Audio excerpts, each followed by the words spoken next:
ढेंकीकोट ambulance को पथर धक्का दे कार उलटिला दुई आहत।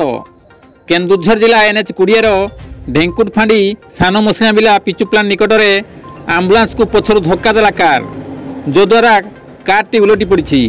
एथिरे दुई जन आहत होइछंती।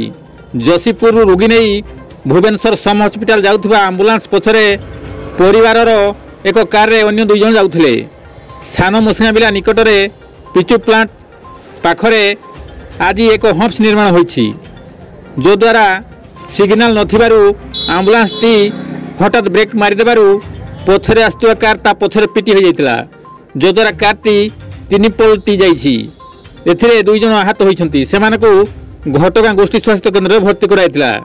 तेबे प्राथमिक चिकित्सा पर सेमाने निज गंतव्य स्थल चली जाइथिबा सूचना मिलिछि। कविंद्र को रिपोर्ट, केडी न्यूज ओडिया।